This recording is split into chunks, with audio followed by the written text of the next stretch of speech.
saw the film.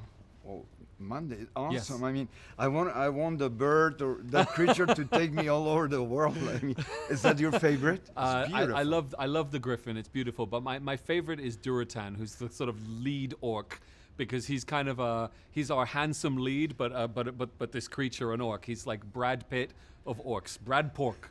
Bradford. Let me ask you. This is a big job. Yes. How stressful? Well, you seem very happy, but were you going crazy? I am now. also? Now I'm relaxed. Well, I've just started to get gray hairs. I never had those before.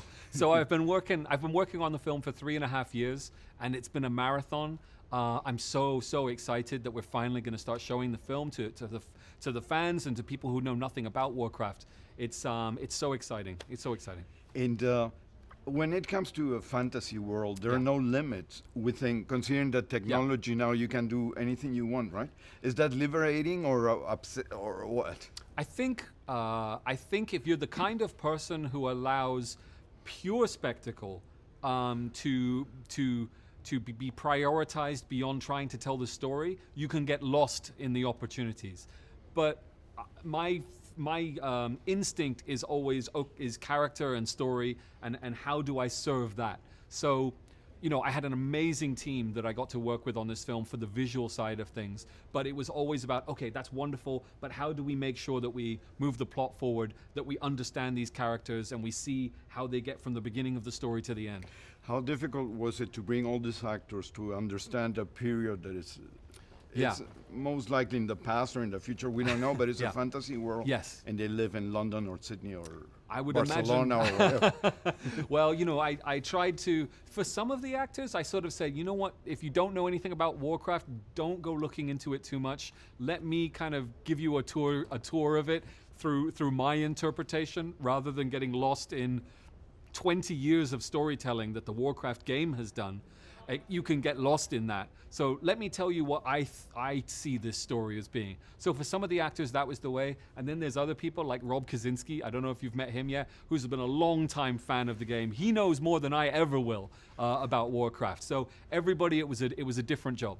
And you said that for you it's very important to balance the narrative and the effects. How does one accomplish that in such a big job like this? I think it's patience, of course, patience and also myopia. Just looking at what's right in front of you and dealing with each problem one at a time. And then at the end of the day, stepping back and thinking, okay, now is this going towards the film that I want to make? And doing that day after day after day for 3.5 years. I was sitting there like with my glasses, 3D, and oh my God, I was in that world. Yeah. It was amazing. So technology, I'm assuming you love technology. Well, look, my first 2 films were science fiction, so yeah, I like technology. What brought you into filmmaking from all the things you could have done? I was very, very fortunate. My father, he was a musician, but he also had some opportunity to work in film. I got the chance to sort of be on sets at a very young age and see what that was like, and that got me so excited. I didn't really have the musical gene; it just kind of skipped me. Hopefully, my kids will have it.